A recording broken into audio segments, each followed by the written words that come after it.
Ladies and gentlemen, Dr. Lewy is here. Now, this is the Health and Wellness Spot. We've talked about mineral deficiencies, vitamin deficiencies multiple times, but I always get the question, and I've realized that most of you, there are these machines that have actually come in that you put your hands on and they project the vitamin deficiencies, the mineral deficiencies that you are actually having, and then they go ahead and sell you supplements. Now, be very careful with such diagnostics, because you might never know what they're intended to do, because some of them have actually been tapered down or tailored to actually make sure you have a deficiency in vitamins or in minerals, so that they actually expand and sell the vitamins and the minerals in terms of supplements. Okay, so be very careful what you're consuming out there. However, mineral deficiencies and electrolyte deficiencies, including even vitamin deficiencies, are very crucial conditions that totally need to be addressed. And we've taken a stance to actually address most of these. If you've not watched my lives on mineral deficiencies and vitamins, you can simply go on this platform on the live section and you will see all those deficiencies that we've talked about. Very extensive videos about this, and they are very necessary for your education. Okay. However, in this video, I'm going to talk to you about the deficiencies of electrolytes, and I'm going to base my discussion on the sodium, on chloride, on magnesium and calcium for this one, okay, and even potassium. And I'm going to show you where we get these deficiencies from. Of course, we've always understood that if you have a messed up gut, you will be unable to absorb optimum amounts of these minerals, and you will end up in trouble. You'll end up in deficiencies. So therefore, our first role in this platform is to fix your gut so that you have optimum or adequate digestion of foods, and then you can actually absorb minerals from these food substances optimally, so that you never go into vitamin deficiencies, mineral deficiencies, and electrolyte deficiencies. So I'm going to focus these conversations on electrolyte deficiencies and the insufficiency. What will happen if you totally have insufficiency of these electrolytes, the magnesium, the sodium, the chloride, and the potassium. Okay. Now understand, all electrolytes are intended to power the cells in your system to action, right? So they're the power sources of the cells, both the normal cells of the system, both the nerve cells also, and even the brain cells, together with the muscle cells, all right? So all of them require these electrolytes in a certain extent so that they can actually function optimally. Now, and a good example is the sodium. Sodium plays a very important role in action potential, where there's nervous transmission in the cells, the nerve cells, okay? So signals that are being sent from the brain to other tissues and organs in the body, they require sodium and potassium to get that balance so that they can actually transmit electrolytes and the signals, sorry. Also, chloride has that function there. And also chloride plays a very important role in the gut, basically the gut function, brain development and all that. But most importantly is potassium, because potassium comes in handy in functions of the cardiac muscles, the heart muscles. So if you have a deficiency or an overload in potassium, your heart suffers big time. Now, magnesium, on the other hand, plays an important role in muscle relaxation. Remember, calcium is the electrolyte that is used in muscle contraction. So anytime calcium gets inside the cell has the ability to contract. That's why we use calcium for contractions of the hands, contraction of legs for movement and all that. So anytime it gets into the cell, there is contraction, we have movement. All right, we have heart muscles contracting, we have glands contracting and releasing the hormones. So it's very important in our system. On the contrary, magnesium comes in to relax the cells, to relax the smooth muscles, to relax the skeletal muscles. So when you contract, when calcium comes in, the hand contracts, and then when magnesium now comes in, calcium flows out and the hand relaxes. So you need all this in muscle function, both relaxation and contraction. All right, and these electrolytes are very present in salts, are very present in diets and all that. Okay, but that is not the conversation for today. The conversation is, how would you notice that you have the deficiency of these electrolytes, or what happens if at all you end up getting deficiencies of these electrolytes? What will you experience? And I want you to know, first, you cannot talk about what you will experience before you know where the deficiency is actually coming from. So how do we end up getting the deficiencies? Number one, a messed up gut, right? So if you've been consuming the seed oils, the inflammatory foods, the sugars, alcohol, most of the medication that mess up the gut wall, you are unable to digest food adequately, and you are unable to absorb optimum amounts of these electrolytes. Therefore, your system starts to suffer. But another way that you end up getting a mess in this is fasting. Now, fasting might look to be very effective in terms of healing the gut wall, so that later on you can get to absorb the minerals and you get out of the deficiencies. However, dry fasts, I'm always discouraging you on dry fasts, because you're not going to get in any electrolytes and you end up suffering. You'll get dehydrated. That is suffering. You're actually destroying your kidneys, which are necessary in the reabsorption and sometimes excretion of these electrolytes, so that you maintain the balance. Okay, so people who do a dry fast, please, I've always told you, if you're intending to do a dry fast, 8 to 12 hours is enough. All right, do not go beyond that. Start rehydrating. Now, also remember, there are people who do a water fast, but they constantly take just water, just plain water. They're drinking plain water all through. So what they are doing is they are diluting these electrolytes in the system. And as they dilute it, they also flush it out of the kidneys. Because remember, if you drink water now without any electrolytes or any salts, what is going to happen is after an hour, after 30 minutes or an hour, you're going to rush to the toilet to urinate. And that's a very clear urine, which basically means you're flushing out all the electrolytes that are actually diffused or dissolved in this urine or in this water.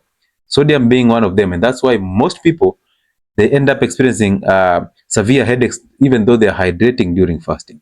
Some of you ladies have very bad skin because you drink water, yes, but you don't get hydrated. You actually get dehydrated for drinking water. So when your nutritionist or your doctor tells you to take 8 glasses of water every day, or to take 2 liters of water every day, but does not insist on adding in electrolytes, that is a problem, because you'll end up getting dehydrated. And that's how you end up using those skin products. You end up using those medication for migraines. You end up having hormone imbalance because you're lacking these electrolytes that are actually going to control hormone release and utilization. Okay, now, so one is the diet, poor diets. Number 2 is fasting, and dry fast for that matter. So if you're intending to do a prolonged fast, 48-hour fast, 72, 120-day fast, you must rehydrate adequately with salt and water. And if you can do these electrolytes, like additional electrolytes in form of supplements, no problem. Remember, these electrolytes are not going to break your fast. No, they don't break a fast. They are going to just keep you hydrated, because they're not calories. And then you continue with your fast. Another way through which we lose electrolytes, specifically sodium and chloride, is when we are working out in the gym. Now, realize again, the gym is a very important place when you're trying to tone your body and trying to burn more fat, and for men to build testosterone. Perfect therapy.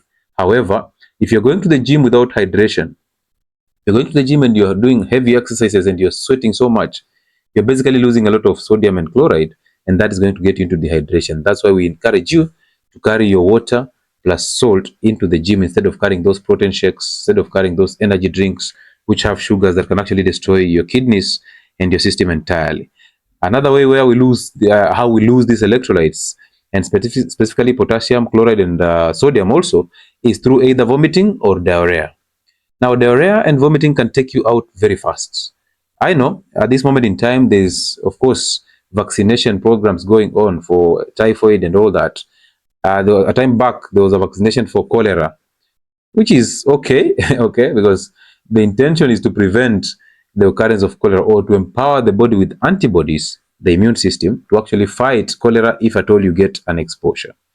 However, my question is always, everybody is talking about the vaccines and how important they are, but nobody is actually putting in work to teach people how to fix their gut, so that they have a concentrated stomach acid, and now they can easily fight infections on their own, because your first layer of immunity, apart from the skin, now becomes your hydrochloric acid in the stomach. Make it as concentrated as possible.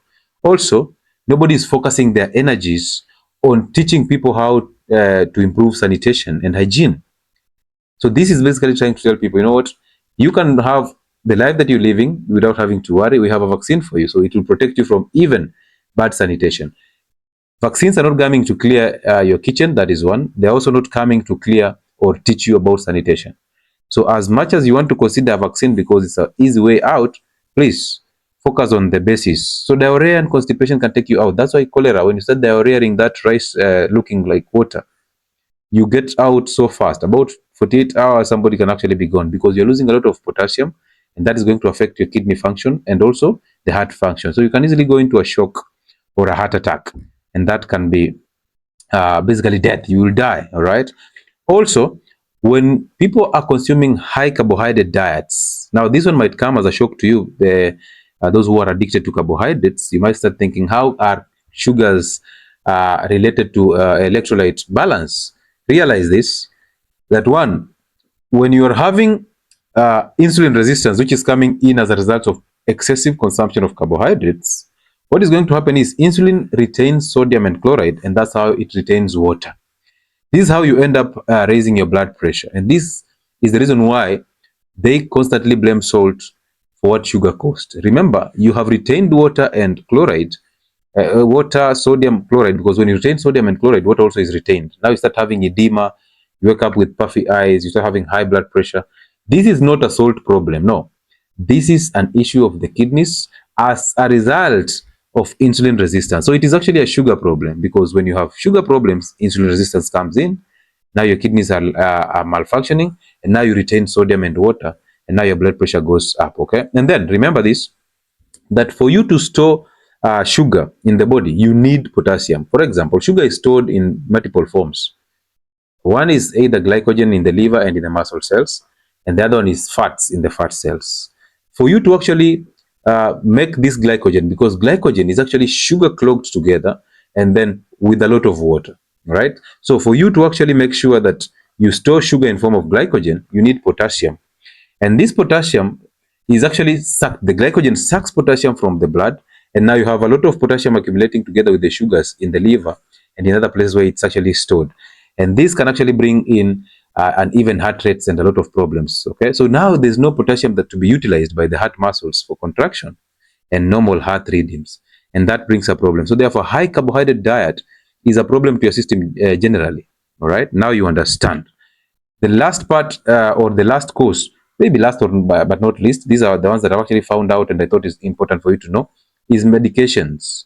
Medications like NSAIDs, the non-steroidal anti-inflammatory drugs, they actually affect kidney function, and therefore reabsorption of these electrolytes become a serious problem. Also, these drugs that are used for blood pressure regulation, specifically diuretics, you see now you have insulin resistance, your kidneys are malfunctioning, now you have edema because of accumulation of water. Now this water, for you to get it out, there are drugs that are given that are called diuretics. Their role is to activate the excretion of water through the kidneys. Understand? You already have a dysfunctional kidney. Now you're bringing in a drug to actually get water cleared through the same kidneys that are malfunctioning. That can be a serious challenge. However, the diuretics, what they do, some of them can actually retain potassium. For example, that drug called spironolactone, most of you know it as aldactone. It's called a potassium sparing diuretic. What it does is it holds back potassium into the system. Now you end up having hyperkalemia, that is high potassium in blood. That can be a problem because you can end up getting a heart attack from that. Other diuretics cause an excretion through urine of potassium, of sodium, of chlorides.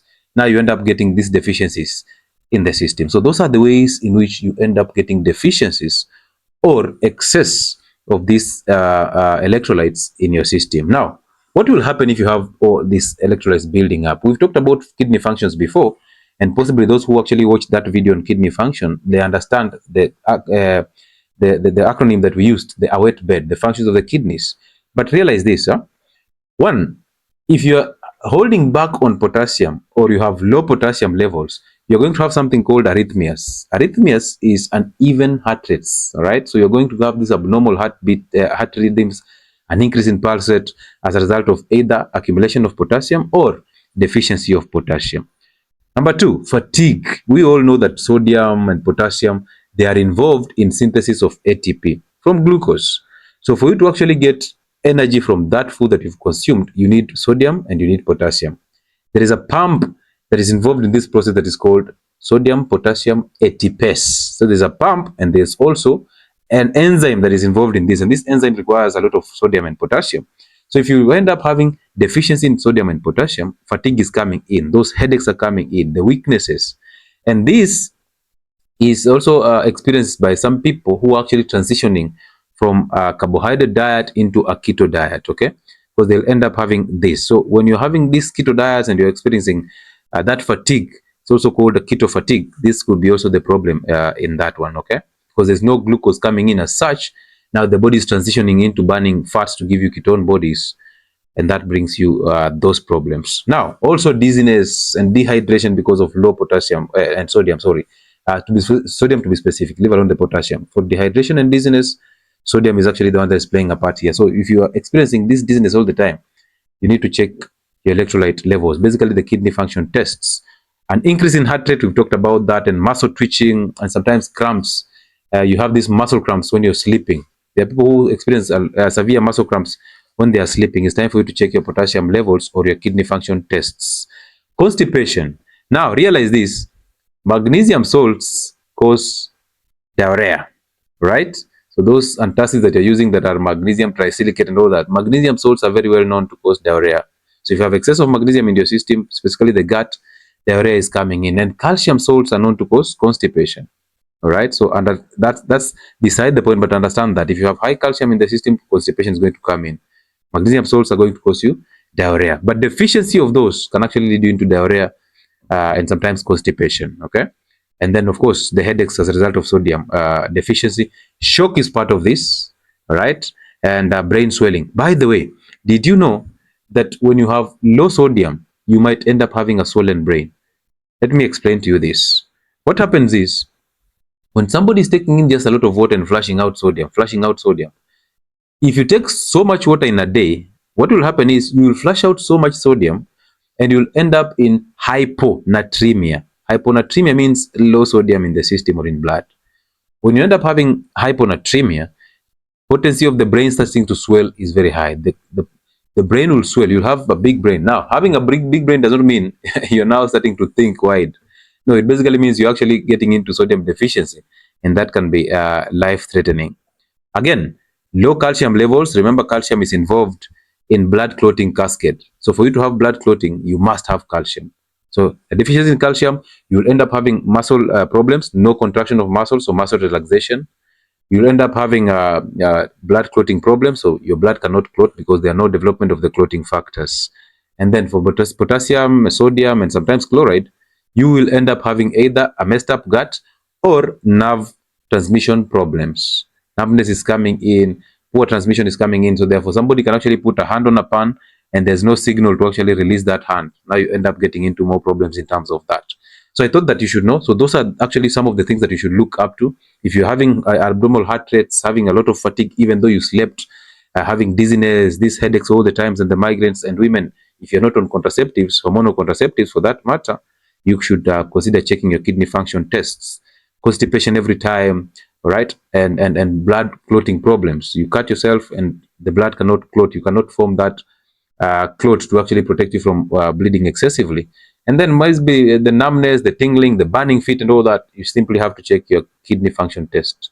Remember also that it's very rare to have a failing kidney with a normal liver, right? So the kidney and the liver function hand in hand. So therefore, if you end up having these deficiencies, your liver is also struggling. So therefore, your entire system is actually struggling in terms of these two organs. So you need to be very careful. But looking carefully at these deficiency symptoms of these electrolytes, and then comparing them with deficiency symptoms of either vitamin B6 and B12 or deficiency of vitamin D, you will see that these go hand in hand.